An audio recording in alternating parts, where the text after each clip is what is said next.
Imagine a sinister place where the only way out is a game of life or death, based on children's games.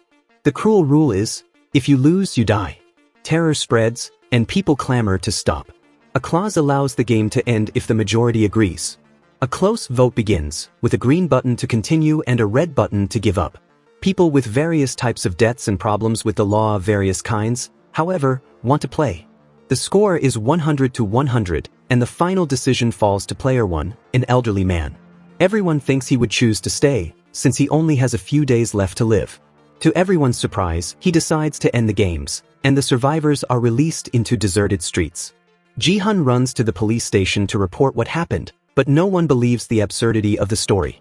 He tries to give an invitation to the police officer, without success. As he leaves, police officer Jun-ho, who is looking for his missing brother, finds the invitation on the table. Jun-ho goes to his brother's rental and there he also finds the same invitation.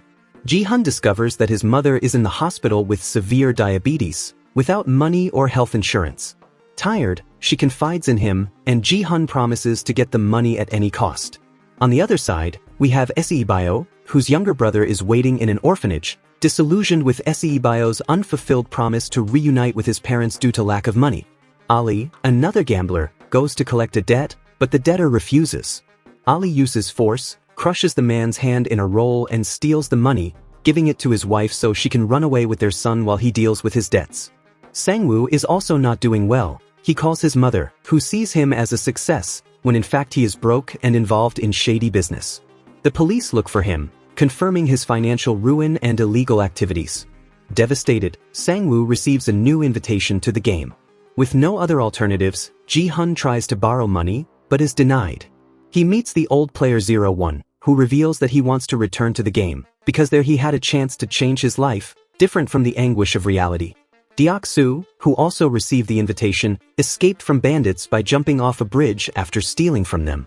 Jihun, as a last resort, asks his ex-wife for money for his mother's treatment, begging her successful husband. His ex-wife hesitates, remembering her turbulent past with Jihun, when she almost lost her baby because of him. Worried about a friend who died that day, Jihun leaves. His ex-wife's husband calls him back, offers him money for the treatment, but demands that Jihun stay away from his daughter. Jihun, outraged, punches the man in the face, refusing to be bought. As he leaves, he meets Jun-ho, who asks for help finding his brother, but Jihun refuses, claiming he can't. A van arrives to take them back to the game. Jun-ho chases the van. Seibyo is the only one who is not drugged. Jun-ho follows the van, boards a boat that takes them to a mysterious island where the games are taking place.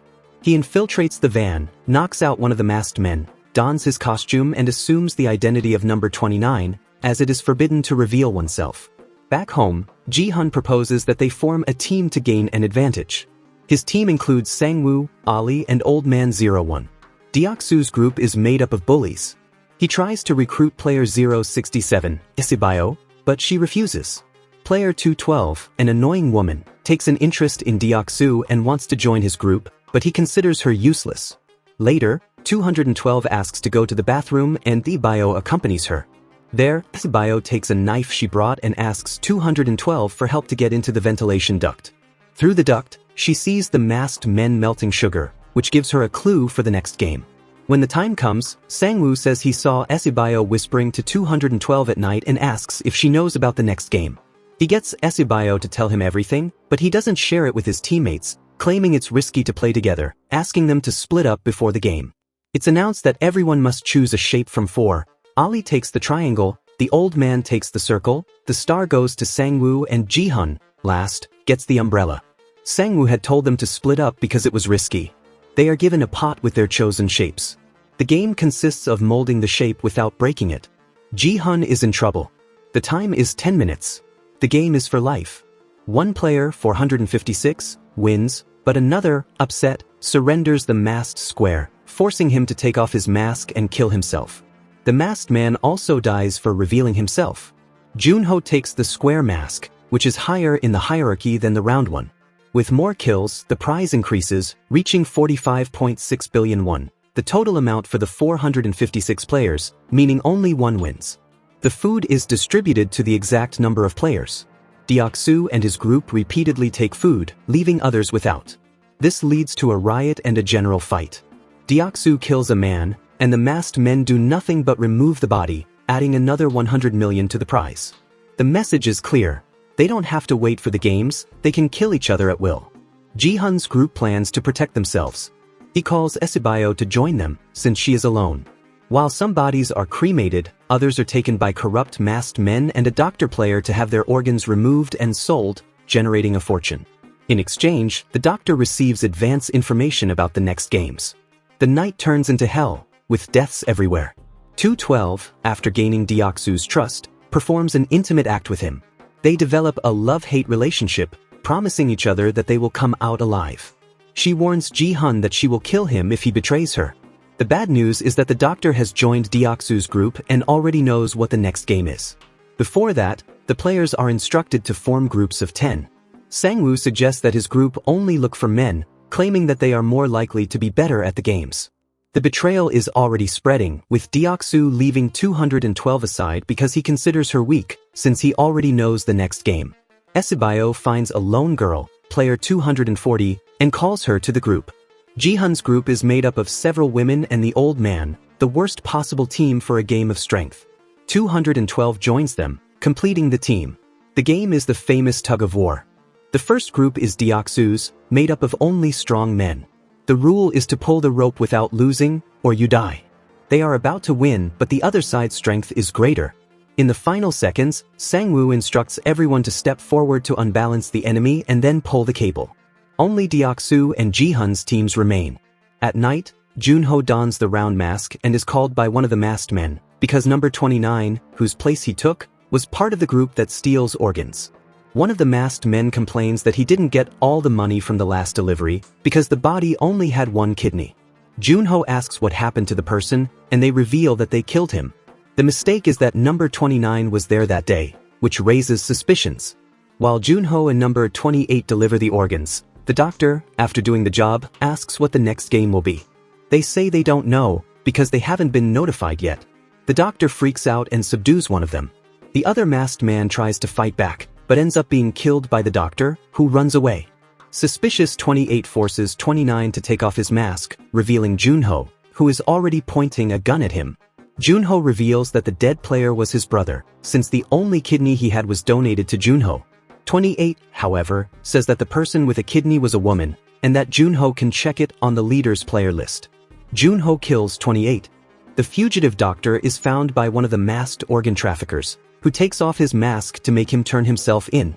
It works until the leader arrives and kills the masked man, stating that he doesn't care about selling organs, but values equality within the game, criticizing the outside world. The doctor dies in the leader's room. Jun-ho finds his brother on the winner's list. In the next game, the players must form pairs. Sangwoo and Ali team up. Esibayo and Girl 240 form another. A guy tries to pair up with Jihun, claiming that someone will be left without a partner since the doctor has died. He suspects that old 01 will be the one who is left out, since no one wants to play with a sick old man. Jihun nobly invites 01 to be his partner. Player 212, being insufferable, is left without a partner and is supposedly eliminated. 10 marbles are given to each player. Whoever gets all 10 marbles from their partner wins, which means that friendship doesn't help. The game begins. Sangwoo tricks Ali into playing odd or even, betting all the marbles. Deoksu does the same with his henchmen. Jihun tries to take advantage of 01's Alzheimer's. Sangwoo loses 9 marbles to Ali and begs for help, manipulating Ali psychologically by saying that if the pairs don't have a winner, the game will continue with pairs against pairs. This, of course, is a lie. Sangwoo asks to hide the marbles in his bag, but Ali puts stones in them. Deoksu narrowly defeats his henchmen. Jihun continues to take advantage of the old man's Alzheimer's, but the cunning old man hides one last marble. Esibayo wins 240, who gives up the victory, saying that she no longer has a purpose in life. Before the game, they talk and share their stories, increasing the drama. The Indians, player 199, and 240 die. Jihun, struggling to finish the game, deals with 01, who raves about his old home. Jihun holds him back and asks them to finish quickly. 01 proposes that they bet everything. Whoever wins, ends the game. Jihun, with 19 marbles to the old man's 1, refuses, saying it's not fair. 01 retorts, asking if Jihun's cheating was fair. Despite everything, the old man gives the last marble to Jihun, thanking him for being the only one who really made him have fun. Player number 1 dies. The survivors return to the dormitory and 212 is there. They thought she had died, but she remains. Everyone has a chance to win the prize, regardless of strength. There is a social critique. The games have a simple motive.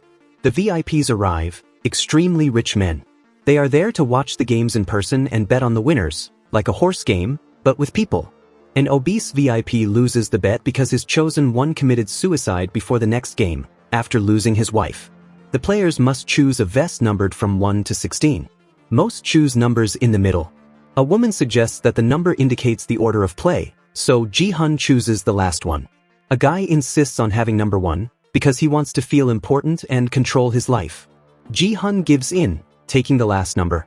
The test is to cross a glass bridge. Each block has 1 tempered glass, supports 2 people, and 1 regular glass, supports no one. You have to guess and jump. The player's number is the order of the jump. Deoksu is in the lead, which is bad, because there is a lot of glass. He refuses to move. 212 grabs him and throws him down, saying, "I told you I would kill you if you betrayed me," and still humiliates him. Only one man remains in front, Sangwoo, Sibayo, and Jihun. The man in front is a glass expert and can distinguish tempered glass by light or sound. He passes through all the glass until the leader turns off the light. The man hesitates, and Sangwoo pushes him. So, the 3 of them pass. Jun-ho, with the evidence, jumps into the sea to escape the island, being chased by the masked men. Jihun questions Sangwoo for having pushed the man. Sangwoo retorts, saying it was him or the 3 of them. Sibayo is seriously injured by a huge piece of glass, which leaves her weak. To celebrate before the last game, the finalists are given a banquet. A luxurious dinner, with knives for each one, so that at least one dies before the final. Jun-ho is found by Black Mask, who, with a single bullet, shoots him. Jun-ho does not give up. He shoots Black Mask, who reveals his identity, Jun-ho's brother. The brother shoots Jun-ho, who falls into the sea. Sangwoo cold-heartedly kills Sibayo. The last game is the SQUID Game. Jihun chooses to be the attacker, since he won the coin toss. He needs to get to the squid's head, passing by Sangwoo. The fight begins. Jihun has a chance to win, but he gives up, following the rule that the game ends if the majority gives up. Sangwoo, after taking many lives, takes his own life, not wanting to live with it. Jihun finds his bank card with the promised prize, more than 45 billion won. He returns home destroyed, but finds his mother dead. The 45 billion cost a lot. A year later, Jihun lives the same life, without touching the money. He reflects on everything. A woman sells flowers, offers one to Jihun, who buys it. Inside, there is an invitation to visit an old friend. He meets Il-nam, the number 1 player, who is actually the creator of the game. The reason, the rich were so bored that the game was created as sadistic entertainment. Il-nam says he participated for fun and dies. There is a scene of him talking to Jihun, promising to play. Jihun cuts his hair and dyes it red. He fulfills his promise to Sibayo by taking her brother to Sangwoo's mother to look after. He leaves a suitcase with an absurd amount of money he owed Sangwoo. Jihun is packing his bags for the US, where his daughter lives, but finds the recruiter trying to convince someone else to play.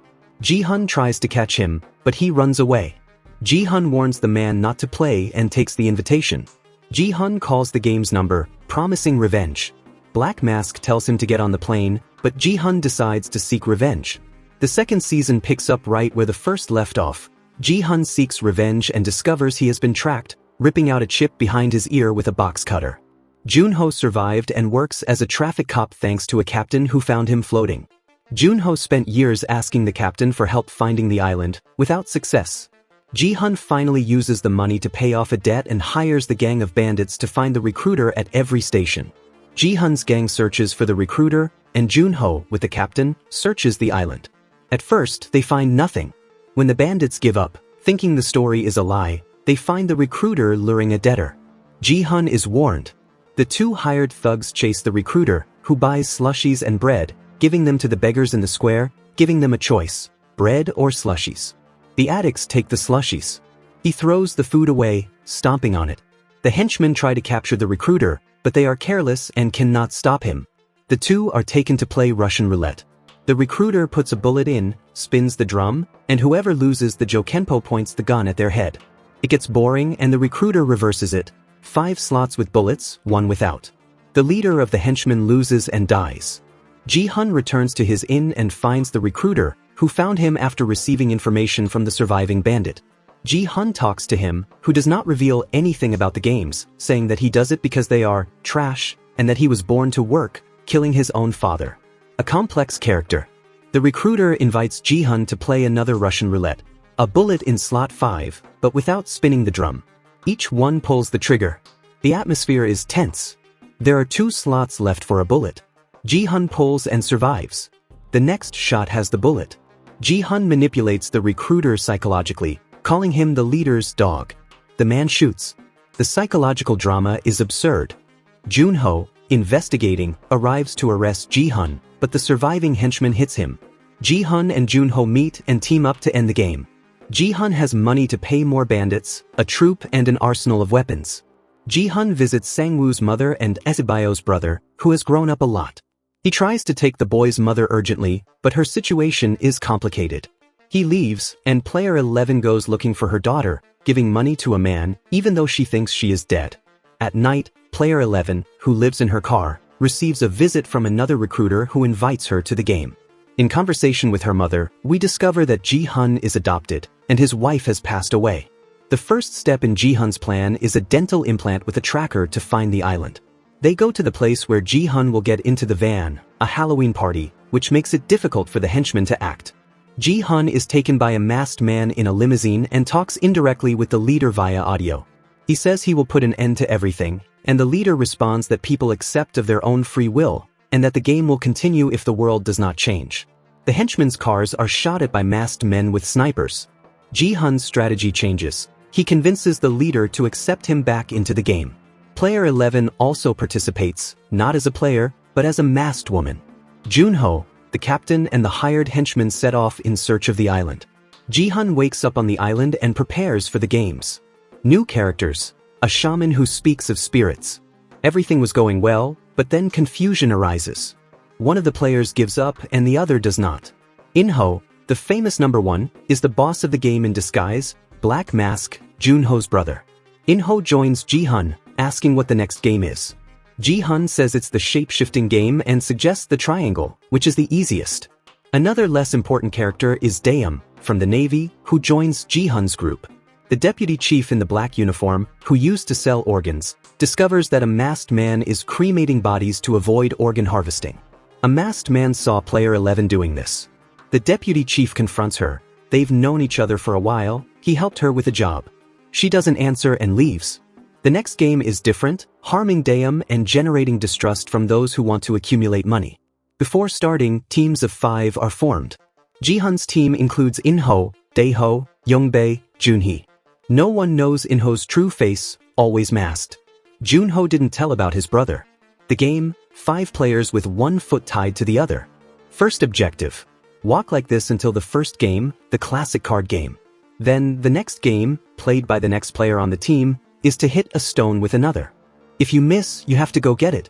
The next game is with balls. Throw one up and pick up another on the table without letting it fall, until you get 5. Then, pick up 2 on the table, throw one up and pick up 2 on the table successively. Then, throw the 5 up and catch them with the opposite hand, then throw them back and catch the 5 without letting them fall. If they fall, you repeat everything. The next one is to spin a top. The last one is to do 5 keepy-uppies. 2 teams fail to do it in 5 minutes and are eliminated. The game begins. In-ho, forgetting that he is the villain, celebrates. The one who had to die dies. Jihun's team starts off well, easily getting through the games. But In-ho can't spin the top, throwing it far away, making the team waste time. He manages to do so, and Jihun wins the last game of keepy-uppies with the help of In-ho, who hits the last ball. The other team loses and dies. In the dormitory, player 120 explains his reason. He wants to be a woman and remove his penis, but he doesn't have the money for the surgery because no one will accept him. The accumulated prize is 20.1 billion won, 70 million for each, not enough to cover the debts. The voting begins. Jihun, manipulated, votes to leave. Others also vote to leave, and it seems like it will go wrong. But In-ho challenges those who want to stay. One of the players counters by saying that 70 million doesn't pay anything. He insists that everyone play one more game, because these are childish and easy games. The majority vote again to continue. Before the next game, Thanos and the girl take drugs. Thanos plays all the games while high. The next game, around a giant carousel, there are several doors. The carousel spins, plays music, and an announcer announces a number. This is the exact number of players who must enter each door in 30 seconds. In the last round, only 2 people per room. In Jihun and Yongbei's room, Jun-ho kills a man by twisting his neck. They pass. Another half hour of voting on whether to stay or leave. Meanwhile, the search for the island continues. Jun-ho is stopped. One of Jihun's henchmen falls into a trap and is blown up by a bomb. The vote ends in 50-50, requiring another vote. The players divide into groups of balls and X. If there is a tie, they must convince or kill someone to win. But they don't need to, because Thanos fights with Emi's over debts, generating a general fight between the teams. Several deaths, including Thanos. The prize goes up. No one knows which side has more players. On the boat, the captain is caught messing with the drone. A henchman questions him. The captain reveals himself to be an imposter, kills the henchman and throws him into the sea. Jihun gathers the group and plans to end the game. He reveals the location of the leader's room. When the lights go out to sleep, the chaos of deaths begins. Jihun's plan is to pretend to be dead, and when the masked men check, they steal the weapons and kill everyone. A masked man is taken hostage to show the way. They find more masked men, and the debtors, with better aim, kill them. Further ahead, more masked men shoot. The plan is for Jun-ho and Yongbei to go to the leader's room alone. They reach the stairs and find many armed masked men. Out of ammunition, Jun-ho asks Jun-ho and 2 others for help. Jihun gives Jun-ho a full clip. Jun-ho kills the 2 who were with him and informs Jihun by radio that he has been shot and is dying. The others outside also died. Jihun and Yongbei surrender. The leader arrives, disguised in his official attire. Jihun thinks Jun-ho is dead. The leader points his gun at Jihun saying, "Now, watch the consequences of your prank." He turns his gun on Yongbei and shoots, killing player 390. That was the summary of the first and second seasons of Round 6. If you like the series and also our summary, leave a like, subscribe to the channel and leave a comment saying who was your favorite character in the first 2 seasons of the series. See you in the next recap. Bye!